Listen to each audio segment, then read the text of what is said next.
आज हम देखने वाले हैं कि हम फ्रेपे और ERP नेक्स्ट के साथ गूगल कैलेंडर का इंटीग्रेशन कैसे कर सकते हैं। तो चलिए देखते हैं।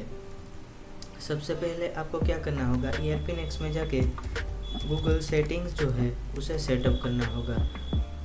उसे गूगल सेटिंग में जाकर आपको यहाँ से सिंपली अनेबल कर देना है और उसके बाद आपको गूगल के अंदर जाके ऑथ क्लाइंट आईडी और ऑथ क्लाइंट सीक्रेट और API की ये 3 चीज़ें आपको यहाँ लेनी है।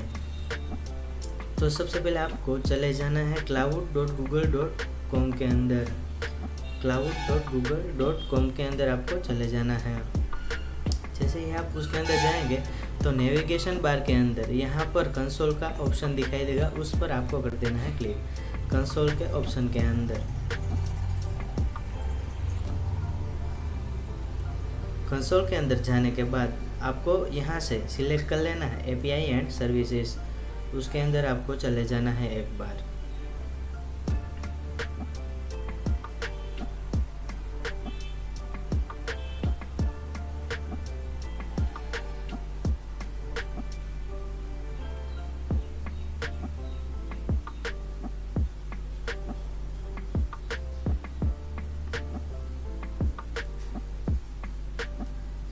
API एंड सर्विसेज के अंदर जाने के बाद आपको कुछ ऐसा डैशबोर्ड व्यू दिखाई देगा। उसके बाद यहाँ पर आपको दिखाई देगा अनेबल API एंड सर्विसेज पर आपको कर देना है एक बार फिर से click enable API and services. उसके बाद आपको यहाँ सभी APIs मतलब गूगल जितनी भी APIs प्रोवाइड करता है वो सारी APIs का लिस्ट यहाँ पर आपको शो हो जाएगा। उसके बाद आपको यहाँ से कर लेना है गूगल कैलेंडर सर्च।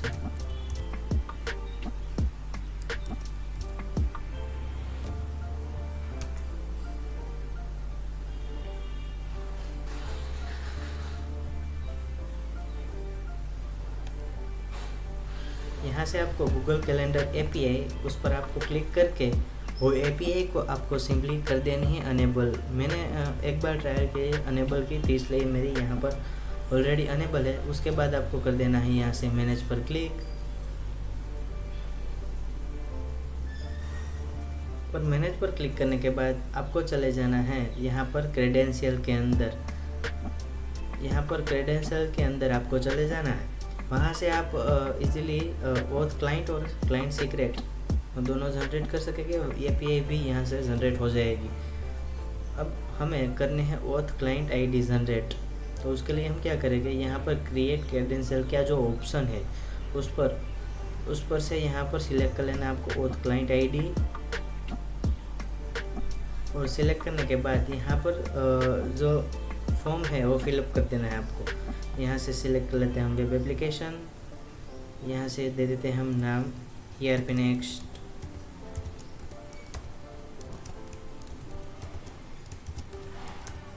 और उसके बाद यहाँ से ऑथोराइज जावास्क्रिप्ट ओरिजिन, उसमें क्या आएगा, उसमें इस तरह की कुछ URL आएगी ऑथोराइज जावास्क्रिप्ट ओरिजिन के अंदर कि मतलब आपकी वेबसाइट है तो https:// वेबसाइट का नाम जो भी है google.com flipkart.com जो भी नाम है वो यहाँ पर दे देना है। हम अभी हमारा लोकल में चल रहा है इसलिए हम लोकल की URL यहाँ पर सेट कर देते हैं।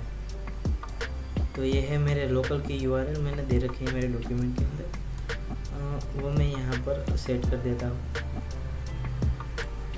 ऑथोराइज जावास्क्रिप्ट ओरिजिन के अंदर। उसके बाद जो आती है ऑथोराइज रीडायरेक्ट URL,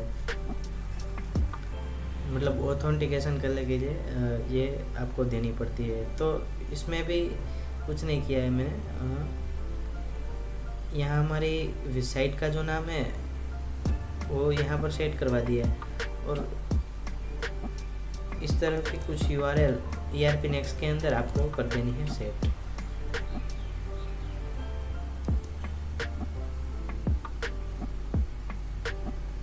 शायद मेरी वाइट स्पेस रहेगी इसलिए ये एरर आ रही है। अब कर देना है क्रेडेंशियल को आपको क्रिएट। यहाँ पर दोनों चीज़ क्लाइंट आईडी और क्लाइंट ऑथोराइज क्लाइंट सीक्रेट दोनों आपको यहाँ से मिल जाएगी। उसे सिंपली कॉपी करके यहाँ पर क्लाइंट आईडी और क्लाइंट सीक्रेट में सेट करवा देना है आपको। उसके बाद क्लाइंट सीक्रेट को हम कॉपी कर लेते हैं। उसके बाद एक बार कर देते हैं सेव। अब बारी है एपीआई को क्रिएट करने की, तो वो भी आप यहाँ से इजीली क्रिएट कर सकेंगे। क्रिएट क्रेडेंशियल पर जाके आपको सिलेक्ट कर देना है एपीआई की। तो यहाँ से आपको एपीआई की मिल जाएगी।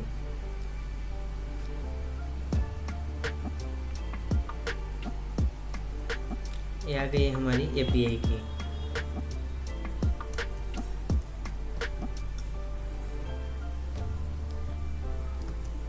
अब हम जाते हैं गूगल कैलेंडर के अंदर।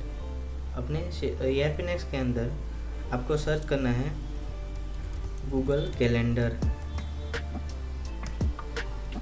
तो यहाँ पर एक मेरा ऑलरेडी है, मैं यहाँ पर आपको दूसरा बना के दिखाता हूँ दूसरे यूज़र का। तो यहाँ पर मैं ले लेता हूँ एक है,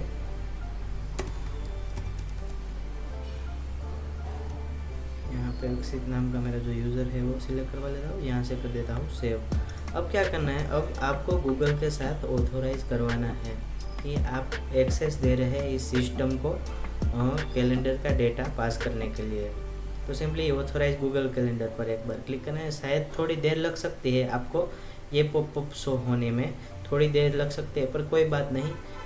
थोड़ी देर बाद आप ट्राई करेंगे तो ये पॉपअप कंफर्म शो हो जाएगा। यहाँ से आपको दे देना है ऑथोराइज, और ऑथोराइज देने के बाद ऐसा कुछ आएगा ऑप्शन, पर आपको बैक टू सेफ्टी नहीं जाना है, आपको कर देना है एडवांस।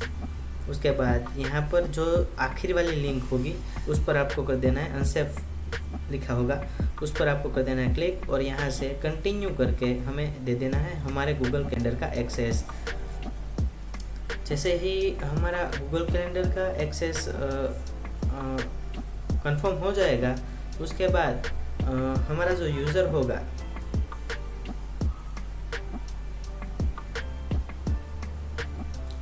यूज़र होगा उसके नीचे एक यहाँ पर की शो होगी। अब हम देख लेते हैं एक बार गूगल कैलेंडर में कि हमारा यूज़र आ गया कि नहीं आया।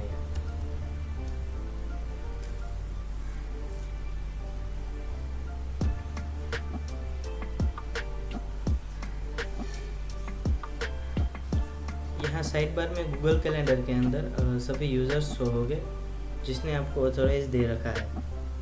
तो अभी हमारा जो यूज़र था वो भी नहीं आया है।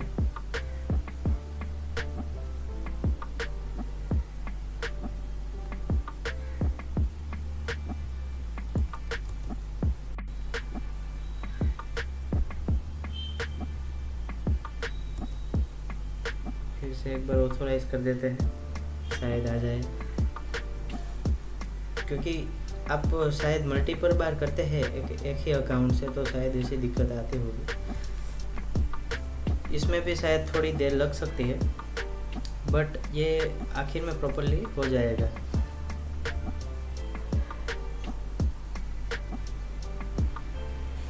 यहाँ पर हमने एक्सेस तो दे रखा है, पर ऑथोराइज होने में शायद कुछ टाइम लगता है, तो उसके बाद प्रॉपरली ऑथोराइज हो जाएगा।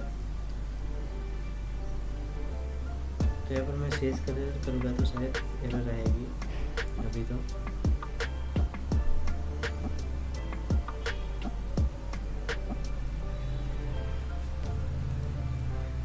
यहाँ पर हमारा जो है आईडी ऑथोराइज हो गया है। अब हम क्या करेंगे, अब हमारा एक का नाम है यहाँ पर शोकेस हो जाएगा। एक बार कर लेता हूँ मैं रिफ्रेश। तो यहाँ पर आपको यूज़र का जो नाम है AK वो यहाँ पर शोकेस हो जाएगा। जो देख रहे हैं, आप देख सकते हैं कि यहाँ पर AK जो है वो आ गया है। उसके बाद हम जिस यूज़र को असाइन मतलब यहाँ से सिलेक्ट करवाना चाहते हैं उसे ही टिक रखना है। और आप जैसे ही यहाँ से आप देख सकते हैं यहाँ से इवेंट जनरेट करके, तो मैं यहाँ से इवेंट एक बना लेता हूँ, टेस्ट इवेंट। अब मैं इसे कर देता हूँ सेव, और उसके बाद अब मैं यहाँ से जैसे ही सिंक करता हूँ तो मेरी जो इवेंट है वो यहाँ पर आ जाएगी। आप देख सकते हैं one Google calendar event is seen. अब आपको कैलेंडर के अंदर जाके देखना है कि हमारी इवेंट आई है या नहीं। ओपन कैलेंडर का ऑप्शन है, उस पर जाके करना है आपको। टेस्ट इवेंट जो है हमारी वो आ गए। अब इसमें आपको कैसे पता चलेगा कि ये गूगल की इवेंट है? तो जो भी गूगल से आई होगी इवेंट, उसमें क्या आएगा कि उसमें यहाँ पर गूगल कैलेंडर ऐसा आएगा सेक्शन, और उसके अंदर किसकी ये इवेंट है उस यूज़र का यूज़र लिंक होगा, और कैलेंडर इवेंट आईडी और कैलेंडर आईडी यहाँ पर आपको शोकेस होगा। अब आप अपने सिस्टम में से गूगल में पुश करना चाहते हैं इवेंट को, तो क्या करेंगे? तो यहाँ से मैं आपको ऐड इवेंट करके भी दिखाता हूँ। यहाँ से आपको दिखाता हूँ कि Google event push in Google.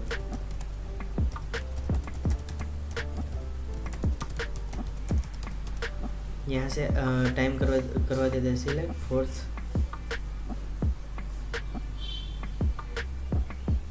उसके बाद आपको यहाँ अगर गूगल में पुश करवाना है तो यहाँ से आपको सिंक विथ गूगल कैलेंडर एक बार चेक करना होगा, चेक बॉक्स चेक करना है। उसके बाद यहाँ से यूज़र को करवा देना है सिलेक्ट कि किस यूज़र के थ्रू आप पुश करवाना चाहते हो। हम यहाँ से अभी एक के थ्रू पुश करवाना चाहते हैं। उसके बाद आपको कर देना है सेव। जैसे ही सेव करेंगे तो आपकी ये इवेंट है ऑटोमेटिकली पुश हो जाएगी। इसे आपको सिंक करने नहीं जाना पड़ेगा, तो ऑटोमेटिकली पुश हो जाएगा। अब हम देखते हैं गूगल कैलेंडर के अगर, तो 4th की जो है event push in Google calendar यहाँ पर सक्सेसफुली शोकेस हो रही है। तो ये था हमारा गूगल कैलेंडर का इंटीग्रेशन ERP नेक्स्ट के साथ। ये है डॉक्यूमेंटेशन। आप इसकी मदद से ये मैं अपने YouTube के डिस्क्रिप्शन में डाल दूँगा, आप वहाँ से इजीली से ये गेट कर सकते हैं। तो अगर गाइस वीडियो पसंद आया हो तो वीडियो को लाइक करना, शेयर करना एंड चैनल को सब्सक्राइब करना मत भूलना। मिलते हैं नेक्स्ट वीडियो में।